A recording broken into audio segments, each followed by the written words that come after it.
Guys, तो मैं आज कंटिन्यू करने वाली हूँ एपिसोड 7 पार्ट 2। क्योंकि मॉम सुबह उठकर फोन में देखती है कि आज उसका बर्थडे है। ये देख वो बहुत एक्साइटेड हो जाती है। बाहर निकल के देखती है कि डैड तो जल्दी में ऑफिस जा रहे हैं। वो पूछती है इतनी जल्दी में क्यों जा रहे हो, तो डैड कहते हैं इमरजेंसी केस है। मॉम पूछने ही जाती है घर कब तक आओगे, तब तक डैड चले जाते हैं। ये देख उन्हें थोड़ा बुरा लगता है। वो सिंधु के कमरे में जाती है तो वो भी नहीं रहता। सुबह सुबह सिंधु को तेही ने बुलाया था केटली का डिजाइन देखने के लिए। तेही चाहती थी कि सिंगू ही सबसे पहले देखे। सिंगू पूछता है तुमने तो कहा था कि बहुत बड़ी चीज है, क्या वो यही है? तेही कहती है हाँ ये वही चीज है। सिंगू को भी डिजाइन अच्छा लगता है तो वो भी तारीफ करने लगता है। तेही को और तारीफ सुननी रहती है। सिंगू कहता है थोड़ा प्रोफेशनलिज्म मेंटेन करते हैं। उसकी नजर ब्रोकन जार्स पे पड़ती है तो वो कहता है तुमसे ऐसे जार्स टूटते रहते हैं क्या ये लैक ऑफ स्किल्स का कारण है? तेही कहती है तुम जो भी डिजाइन करते हो वो कई बार प्लान के हिसाब से नहीं जाती ना, वैसे ही ये भी है। अच्छा चलो कहीं खाने चलते हैं। हाईसुक ऑफिस जाती है तो उसे वहाँ वाइस प्रेसिडेंट नहीं मिलते तो वो अपने लेडीज ग्रुप में मैसेज करती है आज रात को तुम सब क्या कर रहे हो। इधर मोम अपने चेहरे पे क्रीम लगाती है तभी उसे दानों की बात याद आ जाती है और उसकी हार्ट बीट तेज हो जाती है। ये देख वो अपने आप में ही बड़बड़ाने लगती है। तभी उसके कलीग्स भी आ जाते हैं और पूछते हैं तुम किससे बात कर रही हो और तुम्हारा फेस इतना रेड क्यों है। मोम वहाँ से बहाना बना के निकल जाती है। दानू अपने लैपटॉप पे पैरामेडिक्स और फायर फाइटर्स के बारे में रिसर्च करता है। उसकी सीनियर भी आके पूछने लगती है तुम क्या कर रहे हो, तो दानू बताता है कि 40% फायर फाइटर्स सफ़र करते हैं पीटीएसडी, डिप्रेशन और स्लीप डिसऑर्डर से। 300 से ज़्यादा केसेस असॉल्ट के पैरामेडिक्स के साथ हर साल आते हैं। ज़्यादातर कल्प्रिट्स ड्रंक के कारण बच जाते हैं। उसकी सीनियर पूछती है तुम अचानक से इतना इंटरेस्ट क्यों ले रहे हो, तो दानो कहता है मैं एक पैरामेडिक को जानता हूँ जो अपनी लाइफ रिस्क में डालती है दूसरों के लिए। दानो इस पे एक आर्टिकल लिखने का डिसाइड करता है। इधर तेही और स्यूंग ह्यू जिस रेस्टोरेंट में आए रहते हैं वहाँ पहले से ही रियो और ह्यूनजुन बैठे रहते हैं। उनके साथ बैठना अनकंफर्टेबल हो जाता, उसलिए वो अलग बैठ जाते हैं। स्यूंग्यू को उन्हें एक साथ देख गुस्सा आता है। सब खाना स्टार्ट करते हैं। तेही स्यूंग्यू से खाने के बारे में पूछती है। स्यूंग्यू भी कहता है अच्छा है। तेही कहती है थैंक गॉड तुम्हें पसंद आया, मैंने बहुत एफर्ट्स डाले हैं इस डेट के लिए, काफ़ी टाइम हो गया है हमारे लास्ट डेट को। ये सुन रियो को भी अच्छा नहीं लगता। ह्यूनजुन पूछता है तुम्हारे पास वो लंच बॉक्स क्यों है? रियो कहती है उसमें जापचे है, मैंने हाल ही में कुकिंग क्लास ज्वाइन की है। ह्यूनजुन कहता है तुम ऑलरेडी इतना अच्छा खाना बनाती हो। रियो कहती है मुझे प्रोफेशनली ट्राई करना था। ह्यूनजुन खुश होता है और कहता है फिर तो तुम्हें कुकिंग स्कूल ज्वाइन करना चाहिए कैलिफोर्निया में। ये सुन सिंगू का मूड और भी खराब होने लगता है। रियो कहती है ट्यूशन फीस चीप नहीं होगी और वैसे भी मैंने इतने दूर का सोचा नहीं है। ह्यूनजुन पूछता है क्या मैं वो जापचे ट्राई कर सकता हूँ? सिंगी के चेहरे पे एक्सप्रेशंस आने लगते हैं जो तेही नोटिस कर लेती है। रियो कहती है यहाँ बाहर का खाना अलाउड नहीं है। ह्यूनजुन एक वेट्रेस को बुलाकर पूछता है एक बहुत ही स्पेशल पर्सन ने ये बनाया है तो क्या मैं ये खा सकता हूँ? वेट्रेस कहती है वैसे तो हम ये सब अलाउड नहीं करते पर आप रिक्वेस्ट कर रहे हैं तो आप थोड़ा जल्दी खा लेना। और रियो को कहती है आपका बॉयफ्रेंड काफी रोमांटिक है। रियो उसे मना भी नहीं करती। ये सुनकर तो सिंगू का गुस्सा और जेलिसी बहुत बढ़ जाता है। ह्यूनजुन को तो जापचे बहुत ही अच्छा लगता है। वो रियो की तारीफ करने लगता है। ये सुन सिंगू गुस्से में मीट काटने लगता है। तेही बताती है फ्रेस्को हमसे नेक्स्ट वीक मिलना चाहती है, क्या तुम फ्री हो? सिंगू कहता है अगर मैं फ्री नहीं भी रहूंगा फिर भी टाइम निकाल लूंगा।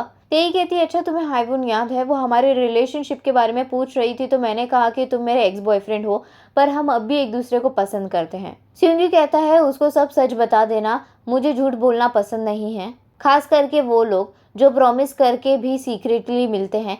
ये सुन रियो खांसने लग जाती है। ह्यूनजुन जल्दी से उठकर उसे पानी देता है। रियो कहती है मैं ठीक हूँ, इतना भी बड़ा कोई प्रॉब्लम नहीं है। ह्यूनजुन कहता है तुमसे रिलेटेड छोटी चीज़ें मेरे लिए इम्पॉर्टेंट है, मुझे तुम्हारा ध्यान रखना है।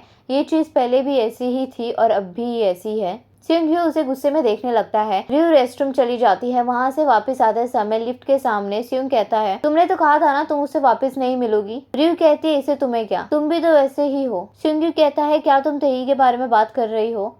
तुम्हें तो पता है ना हम एक साथ प्रोजेक्ट में काम कर रहे हैं। रियो कहती है तुम काम के कारण होटल में खाना खाने आते हो, तुम बहुत ही अच्छे बिजनेसमैन हो। सिंगी कहता है और तुम तो उसके साथ खाने आई हो जिससे तुम्हारा कोई लेना देना नहीं है। रियो जाने ही लगती है तभी तेही उसे बाय कहने आती है और वाइन देने लगती है। रियो मना करती है और कहती है मैं वाइन नहीं पीती। तेही जानबूझ के कहती है तुम तुम्हारे बॉयफ्रेंड को दे देना। रियो कहती है वो मेरा बॉयफ्रेंड नहीं है। तेही उसे सॉरी कहती है और सिंगी के साथ लिफ्ट में चली जाती है। तेही कहती है मुझे लगा था थोड़ा मजा आएगा पर इतना थ्रिलिंग होगा ये एक्सपेक्ट नहीं किया था। सिंगी पूछता है क्या मतलब? तेही कहती है लव स्क्वायर मेरे लिए नया था, वो लड़का काफी क्लोज लग रहा था रियू से। सिंगी तेही से सॉरी कहता है तुम वहाँ मेरी वजह से अच्छे से खा नहीं पाई। तेही कहती है हाँ अच्छा तो नहीं लगा क्योंकि मेरे जो आगे बैठा था उसकी नज़र कहीं और थी। मैं तुम्हारा सॉरी एक्सेप्ट करती हूँ क्योंकि इससे मैं कूल लगूंगी। सिंगी उससे फिर से सॉरी कहता है। इधर कार में ह्यूनजुन कहता है आज बहुत ही स्ट्रेंज फीलिंग आई, हमने साथ में खाया, तुम्हारा जापचे भी बहुत टेस्टी था, मुझे हमारे पुराने टाइम याद आ गए, मैं नेक्स्ट टाइम तुम्हें कहीं अच्छी जगह पे ट्रीट दूंगा। रियू कहती है ह्यूनजुन नेक्स्ट टाइम नहीं है, तुमने कहा था आखिरी बार इसीलिए मैं तुम्हारे साथ आई।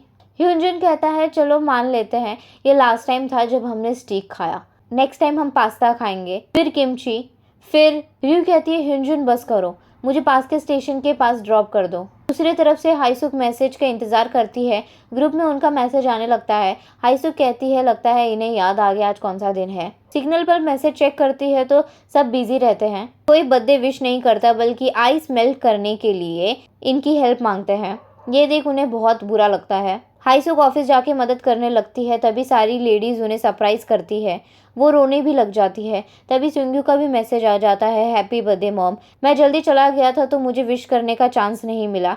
ये देखकर वो बहुत खुश होती है। बाकी लेडीज उनके हस्बैंड के बारे में पूछती है तो हाईसुक कहती है वो बहुत बिजी हैं। तभी हाईसुक को किसी का मैसेज आता है। डैड हॉस्पिटल से छूट के कई सारे फ्लावर शॉप में जाते हैं अपनी वाइफ का फेवरेट फ्लावर लेने के लिए। कई कोशिशों के बाद उन्हें मिल जाता है। दूसरी तरफ स्विमिंग पूल के इधर अपनी मॉम का थैंक यू मैसेज देखकर मुस्कुराता है। तभी स्कूल की प्रिंसिपल आती है। स्विंगी पूछता है आपको कैसे पता चला मैं यहाँ हूँ? तो प्रिंसिपल कहती है मुझे कई सारे टीचर्स बता रहे थे कि एक बहुत ही हैंडसम सा यंग लड़का पूल के पास खड़ा है, इसे कॉन्ग्रेचुलेशन डिजाइन कॉम्पिटिशन जीतने के लिए। स्विंगी कहता है थैंक यू, मैं शॉक था जब मुझे कॉल आया। प्रिंसिपल कहती है शॉक क्यों थे, तुम ही तो इसके असली हकदार हो, ये प्लेस तुम्हारे लिए बहुत ही स्पेशल है। वैसे क्या तुमने ये न्यूज़ रियू को बताया? स्विंगी ना कहता है। प्रिंसिपल कहती है जाओ उसे जल्दी से बताओ, वो बहुत खुश होगी। स्विंगी कहता है उसे तो याद भी नहीं होगा। प्रिंसिपल कहती है ऑफ कोर्स उसे याद है, थोड़े दिन पहले उसने रिजल्ट के लिए कॉल भी किया था। फ्लैशबैक आता है। रियू प्रिंसिपल को स्विंगी के कॉन्टेस्ट के रिजल्ट्स के बारे में पूछती है तो प्रिंसिपल मना करती है। रियू कई दिनों से कॉल करके और वेबसाइट चेक करके रिजल्ट का वेट कर रही थी। Back to present. प्रिंसिपल कहती है रियू को भी जल्दी पता चल जाएगा, उसने तो मुझे कई बार कॉल किया। अच्छा अब मैं चलती हूँ, गुड लक। स्विंगी को तेही, मोम और दानों की बातें याद आने लगती हैं। अगर तुम कोशिश नहीं करोगे तो उसे कैसे पता चलेगा कि तुम उसे पसंद करते हो? ये सोचकर वो डिसाइड करता है कि रियू को अपने फीलिंग्स बताने का। वो रियू को कॉल करके पूछता है अभी तुम कहाँ पे हो? रियू कहती है इसे तुम्हें क्या? स्विंगी फिर से पूछता है तो रियू बताती है कि वो अपने डैड के शॉप पे है। स्विंगी कहता है वेट करना, मैं वहीं आ रहा हूँ। स्विंगी के डैड फ्लावर्स लेके आ रहे होते हैं, तभी वो हाईसुक को एक आदमी के साथ बात करते हुए देखती है। ये देख उन्हें बहुत बुरा लगता है और उनके हाथ से फ्लावर भी गिर जाता है। दूसरी तरफ सियोंग भाग के जाने लगता है। भागते समय उसकी मेमोरीज हमें दिखाई जाती है जो वो सोच रहा होता है। चांसेस तो बहुत थे मेरे पास उसको अपने दिल की बात बताने के लिए। हाई स्कूल के ग्रेजुएशन के टाइम, कॉलेज के फर्स्ट ईयर में, जब हम 20 साल के इमेच्योर थे, वो लेट नाइट टेंट बार में जब उसने बताया कि वो यूएस जा रही है। और आज स्विंगी शॉप में पहुंच जाता है। रियू कुछ कहने ही जाती है तो स्विंगी उसे रोक देता है और कहता है पहले आज मेरी बात सुन लो, मैं इसे और डिले नहीं कर सकता। मैंने कहा था कि मैं वेट करूंगा पर अब वेट नहीं हो रहा, तो आज मैं कहने वाला हूँ। जब मैंने कहा था कि तुम मुझे पागल कर रही हो, मेरा दिमाग खराब हो रहा है तुम्हारी वजह से, तब मैं कहना चाहता था कि मैं तुम्हें पसंद करता हूँ। I like you रियू। रियू का जवाब हमें मालूम पड़ेगा एपिसोड 8 में। तो आज की कहानी यही ख़त्म होती है।